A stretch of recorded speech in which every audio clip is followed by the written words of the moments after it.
Oi, oi, mais um dia de leitura bíblica e hoje leremos Ruth do capítulo 1 ao capítulo 4, Salmo 119, dos versículos 89 ao versículo 176 e 1 Coríntios capítulo 13.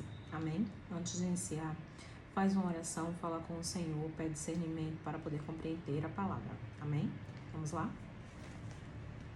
E sucedeu que, nos dias em que os juízes julgavam, houve uma fome na terra. Por isso, um homem de Belém de Judá saiu a peregrinar nos campos de Moabe, ele e sua mulher e seus 2 filhos. E era o nome deste homem Elimeleque, e o de sua mulher Noemi, e os seus 2 filhos Malom e Quilion, eufrateus, de Belém de Judá, e chegaram aos campos de Moabe e ficaram ali. E morreu Elimeleque, marido de Noemi, e ficou ela com os seus 2 filhos, os quais tomaram para si mulheres moabitas, e era o nome de uma Orfa e o da outra Ruth, e ficaram ali quase 10 anos.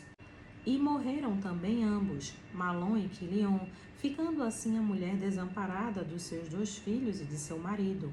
Então se levantou ela com as suas noras e voltou dos campos de Moabe, porquanto na terra de Moabe ouviu que o Senhor tinha visitado o seu povo, dando-lhe pão. Por isso saiu do lugar onde estivera e as suas noras com ela. E, indo elas caminhando para voltarem para a terra de Judá, disse Noemi às suas noras: Ide, voltai cada uma à casa de sua mãe, e o Senhor use convosco de benevolência, como vós usaste com os falecidos e comigo. O Senhor vos dê que acheis descanso, cada uma em casa de seu marido. E, beijando-as ela, levantaram a sua voz e choraram. E disseram-lhe: Certamente voltaremos contigo ao teu povo. Porém Noemi disse: Voltai, minhas filhas, porque ireis comigo? Tenho eu ainda no meu ventre mais filhos, para que vos sejam por maridos? Voltai, filhas minhas, ide-vos embora, que já muito velha sou para ter marido, ainda quando eu dissesse, tenho esperança, ou ainda que esta noite tivesse marido e ainda tivesse filhos, esperá-lo-eis até que viessem a ser grandes? Deter-vos-ei por eles, sem tomardes marido? Não, filhas minhas, que mais amargo me é a mim do que a vós mesmas, porquanto a mão do Senhor se descarregou contra mim. Então levantaram a sua voz e tornaram a chorar, e Orfa beijou a sua sogra, porém Ruth se apegou a ela.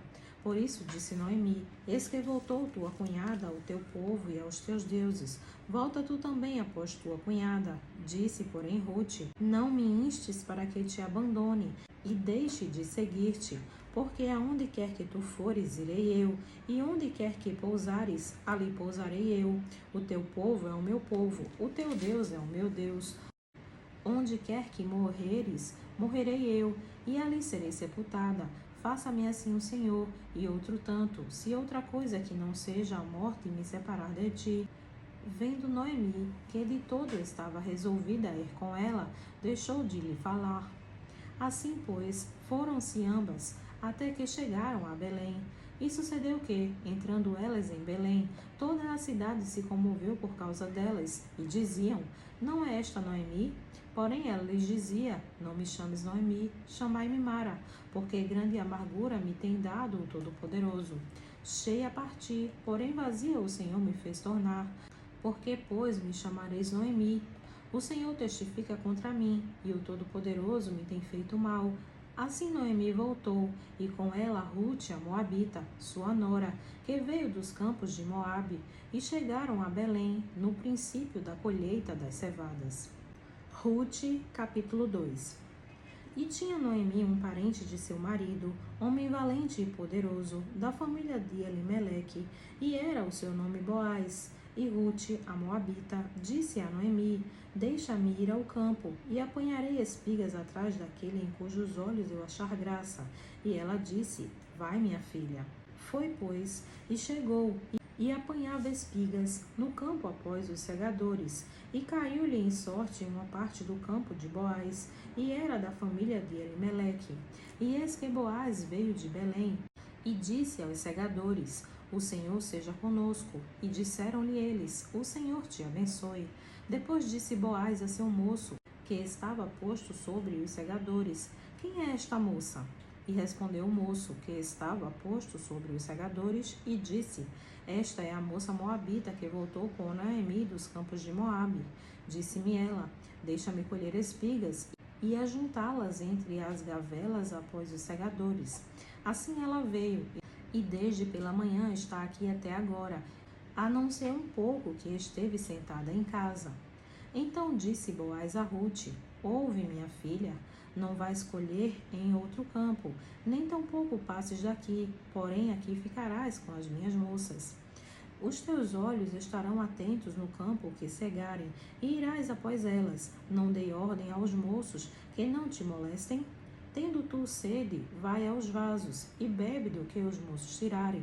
Então ela caiu sobre o seu rosto, e se inclinou à terra, e disse-lhe: porque achei graça em teus olhos, para que faças caso de mim, sendo eu uma estrangeira?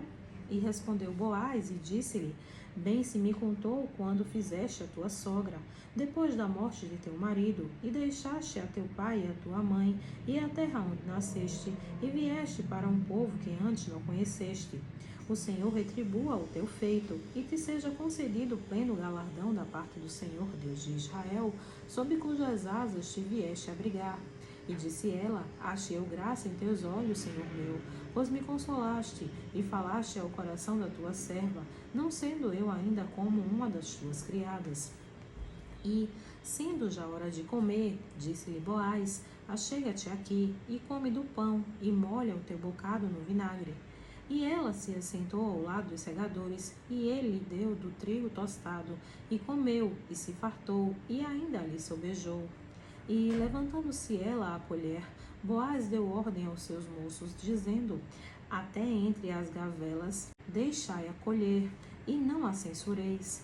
E deixai cair alguns punhados, e deixa-os ficar, para que os colha, e não a repreendais.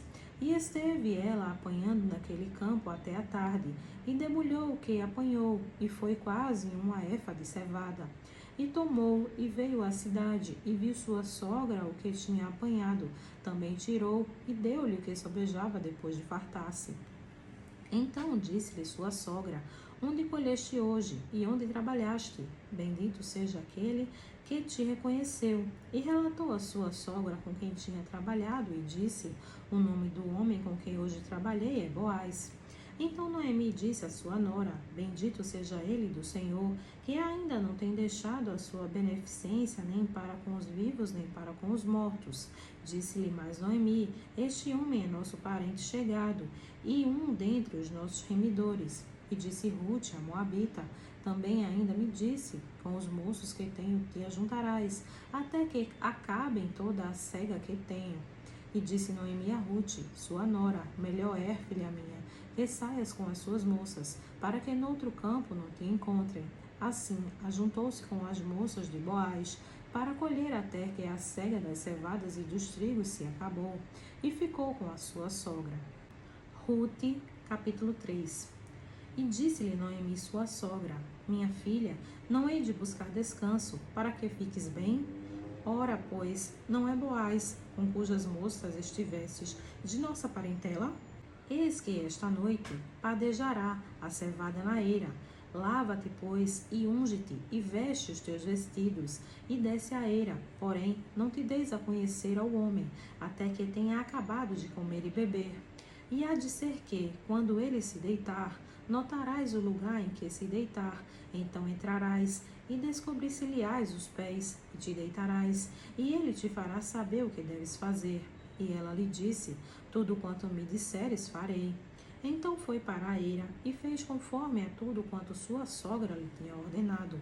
Havendo, pois, Boaz comido e bebido, e estando já o seu coração alegre, veio deitar-se ao pé de um monte de grãos. Então veio ela de mansinho, e lhe descobriu os pés, e se deitou. E sucedeu que, pela meia-noite, o homem estremeceu e se voltou, e eis que uma mulher jazia a seus pés. E disse ele: quem és tu? E ela disse: sou Rute, tua serva.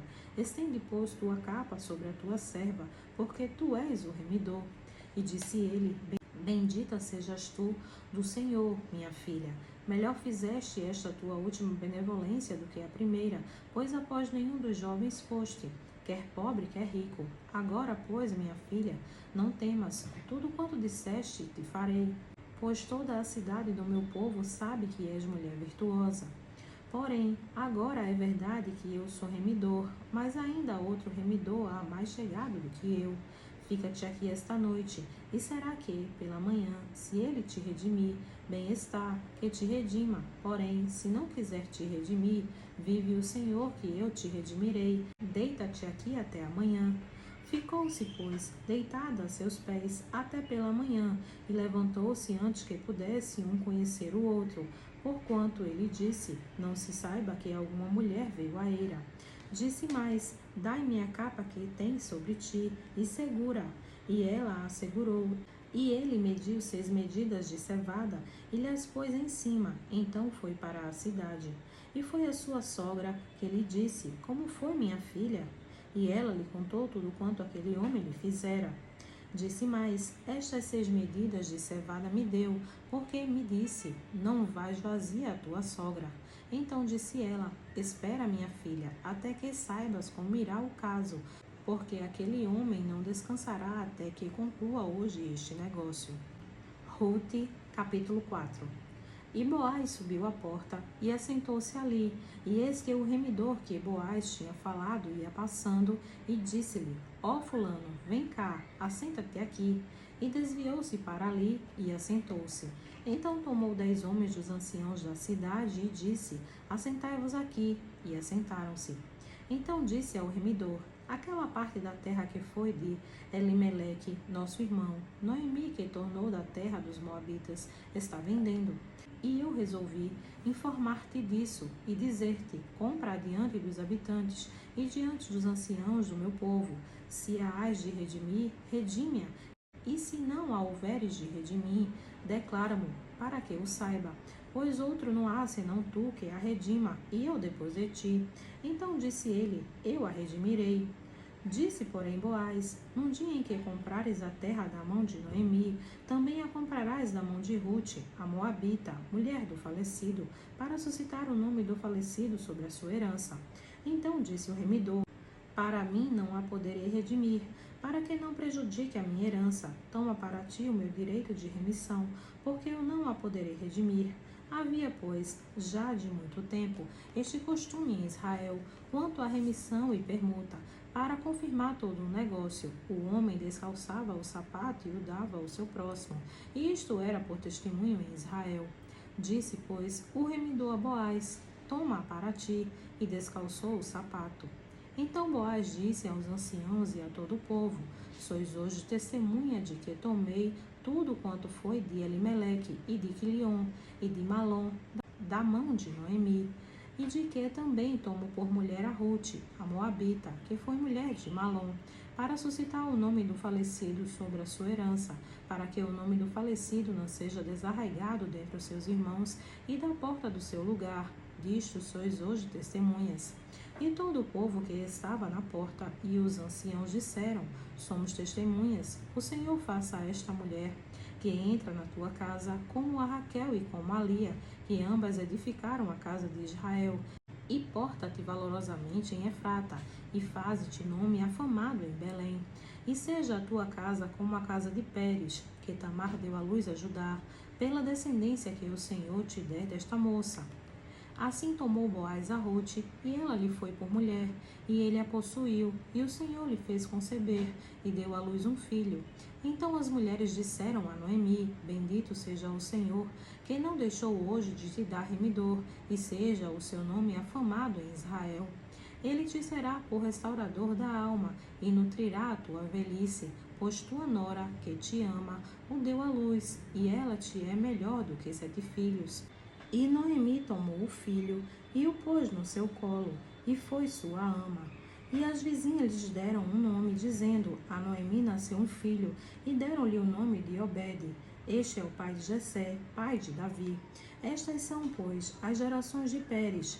Pere gerou a Esrom, e Esrom gerou a Rão, e Rão gerou a Aminadab, e Aminadab gerou a Naasson, e Naasson gerou a Salmão, e Salmão gerou a Boaz, e Boaz gerou a Obed, e Obed gerou a Jessé, e Jessé gerou a Davi. Salmo 119, do versículo 89 ao 176. Para sempre, ó Senhor, a tua palavra permanece no céu, a tua fidelidade dura de geração em geração. Tu firmaste a terra, e ela permanece firme. Eles continuam até o dia de hoje, segundo as tuas ordenações, porque todos são teus servos. Se a tua lei não for a toda a minha recreação, há muito que perecerei na minha aflição. Nunca me esquecerei dos teus preceitos, pois por eles me tens vivificado. Sou teu, salva-me, pois tenho buscado os teus preceitos. Os ímpios me esperam para me destruírem, mas eu considerarei os teus testemunhos. Tenho visto fim a toda a perfeição, mas o teu mandamento é amplíssimo. Ó, quanto amo a tua lei, é a minha meditação em todo o dia. Tu, pelos teus mandamentos, me fazes mais sábio do que os meus inimigos, pois estão sempre comigo. Tenho mais entendimento do que todos os meus mestres, porque os teus testemunhos são a minha meditação. Entendo mais do que os antigos, porque guardo os teus preceitos. Desviei os meus pés de todo o caminho mau, para guardar a tua palavra. Não me apartei dos teus juízos, pois tu me ensinaste. Ó, quão doces são as tuas palavras ao meu paladar, mais doce do que o mel à minha boca. Pelos teus mandamentos alcancei entendimento, por isso odeio todo falso caminho. Lâmpada para os meus pés é a tua palavra, e luz para o meu caminho. Jurei e o cumprirei, e guardarei os teus justos juízos. Estou aflitíssimo. Vivifica-me, ó Senhor, segundo a tua palavra. Aceita, eu te rogo, as oferendas voluntárias da minha boca. Ó Senhor, ensina-me os teus juízos. A minha alma está de contínuo nas minhas mãos, todavia não me esqueço da tua lei. Os ímpios me armaram laço, contudo não me desviei dos teus preceitos. Os teus testemunhos tenho eu tomado por herança para sempre, pois são o gozo do meu coração. Inclinei o meu coração a guardar os teus estatutos para sempre, até o fim. Odeio os pensamentos vãos, mas amo a tua lei. Tu és o meu refúgio e o meu escudo. Espero na tua palavra. Apartai-vos de mim, malfeitores, pois guardarei os mandamentos do meu Deus. Sustenta-me conforme a tua palavra, para que viva, e não me deixes envergonhado da minha esperança. Sustenta-me, e serei salvo, e de contínuo terei respeito aos teus estatutos. Tu tens pisado aos pés todos os que se desviam dos teus estatutos, pois o engano deles é falsidade. Tu tiraste da terra todos os ímpios, como a escória. Por isso amo os teus testemunhos. O meu corpo se arrepiou com temor de ti, e temi os teus juízos. Fiz juízo e justiça, não me entregues aos meus opressores. Fica por fiador do teu servo, para o bem. Não deixes que os soberbos se oprimam. Os meus olhos desfaleceram pela tua salvação e pela promessa da tua justiça. Usa com o teu servo segundo a tua benignidade e ensina-me os teus estatutos. Sou teu servo, dá-me inteligência para entender os teus testemunhos. Já é tempo de operares, ó Senhor, pois eles têm quebrantado a tua lei. Por isso amo os teus mandamentos mais do que a ouro, e ainda mais do que o ouro fino. Por isso estimo todos os teus preceitos acerca de tudo, como retos, e odeio toda a falsa vereda. Maravilhosos são os teus testemunhos, portanto, a minha alma os guarda. A entrada das tuas palavras dá luz, dá entendimento aos simples. Abre a minha boca e respirei, pois que desejei os teus mandamentos. Olha para mim e tem piedade de mim, conforme usas com os que amam o teu nome. Ordena os meus passos na tua palavra, e não se apodere de mim iniquidade alguma. Livra-me da opressão do homem, pois guardarei os teus preceitos. Faze resplandecer o teu rosto sobre o teu servo, e ensina-me os teus estatutos. Rios de águas correm dos meus olhos, porque não guardam a tua lei. Justo és, ó Senhor, e retos são os teus juízos. Os teus testemunhos que ordenaste são retos e muito fiéis. O meu zelo me consumiu, porque os meus inimigos se esqueceram da tua palavra. A tua palavra é muito pura, portanto, o teu servo a ama. Pequeno sou e desprezado, porém não me esqueço dos teus mandamentos. A tua justiça é uma justiça eterna, e a tua lei é a verdade. Aflição e angústia se apoderam de mim, contudo, os teus mandamentos são o meu prazer. A justiça dos teus testemunhos é eterna. Dá-me inteligência e viverei. Clamei de todo o meu coração, escuta-me, Senhor, e guardarei os teus estatutos. A ti te invoquei, salva-me e guardarei os teus testemunhos. Antecipei o cair da noite e clamei, esperei na tua palavra. Os meus olhos anteciparam as vigílias da noite, para meditar da tua palavra. Ouve a minha voz, segundo a tua benignidade. Vivifica-me, ó Senhor, segundo o teu juízo. Aproximam-se o que se dão a maus tratos, afastam-se da tua lei. Tu estás perto, ó Senhor, e todos os teus mandamentos são a verdade. Acerca dos teus testemunhos soube, desde a antiguidade, que tu os fundaste para sempre. Olha para a minha aflição e livra-me, pois não me esqueci da tua lei. Pleiteia a minha causa e livra-me, vivifica-me segundo a tua palavra. A salvação está longe dos ímpios, pois não buscam os teus estatutos. Muitas são, ó Senhor, as tuas misericórdias, vivifica-me segundo os teus juízos. Muitos são os meus perseguidores e os meus inimigos, mas não me desvio dos teus testemunhos. Vi os transgressores e me afligi, porque não observam a tua palavra. Considera como amo os teus preceitos. Vivifica-me, ó Senhor, segundo a tua benignidade. A tua palavra é a verdade desde o princípio, e cada um dos juízos da tua justiça dura para sempre. Príncipes me perseguiram sem causa, mas o meu coração temeu a tua palavra. Fogo com a tua palavra, como aquele que acha um grande despojo. Abomino e odeio a mentira, mas amo a tua lei. 7 vezes no dia te louvo pelos juízos da tua justiça. Muita paz têm os que amam a tua lei, e para eles não há tropeço. Senhor, tenho esperado na tua salvação, e tenho cumprido os teus mandamentos. A minha alma tem observado os teus testemunhos, amo-os excessivamente. Tenho observado os teus preceitos e os teus testemunhos, porque todos os meus caminhos estão diante de ti. Chegue a ti o meu clamor, ó Senhor. Dá-me entendimento conforme a tua palavra. Chegue a minha súplica perante a tua face. Livra-me segundo a tua palavra. Os meus lábios proferiram-nos louvor. Quando me ensinaste os teus estatutos, a minha língua falará da tua palavra, pois todos os teus mandamentos são justiça. Venha a tua mão socorrer-me, pois escolhi os teus preceitos. Tenho desejado a tua salvação, ó Senhor, e a tua lei é todo o meu prazer. Viva a minha alma, e louvar-te-á. Ajudem-me os teus juízos. Desgarrei-me como a ovelha perdida. Busca o teu servo, pois não me esqueci dos teus mandamentos. 1 Coríntios, capítulo 13.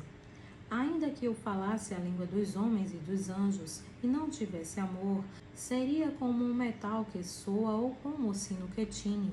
E ainda que tivesse o dom de profecia, e conhecesse todos os mistérios e todo o conhecimento, e ainda que tivesse toda a fé, de maneira tal que transportasse os montes, e não tivesse amor, nada seria. E ainda que distribuísse toda a minha fortuna para sustento dos pobres, e ainda que entregasse o meu corpo para ser queimado, e não tivesse amor, nada disso me aproveitaria. O amor é sofredor, é benigno, o amor não é invejoso, o amor não trata com leviandade, não se ensoberbece, não se porta com indecência, não busca os seus interesses, não se irrita, não suspeita mal, não folga com a injustiça, mas folga com a verdade. Tudo sofre, tudo crê, tudo espera, tudo suporta. O amor nunca falha, mas havendo profecias, serão aniquiladas, havendo línguas, cessarão, havendo conhecimento, desaparecerá, porque em parte conhecemos e em parte profetizamos. Mas quando vier o que é perfeito, então o que é em parte será aniquilado. Quando eu era menino, falava como menino, sentia como menino, pensava como menino, mas logo que cheguei a ser homem, acabei com as coisas de menino. porque agora vemos por espelho em enigma. Mas então veremos face a face. Agora conheço em parte, mas então conhecerei como também sou conhecido. Agora, pois, permanecem a fé, a esperança e o amor, estes três, mas o maior destes é o amor. Amém.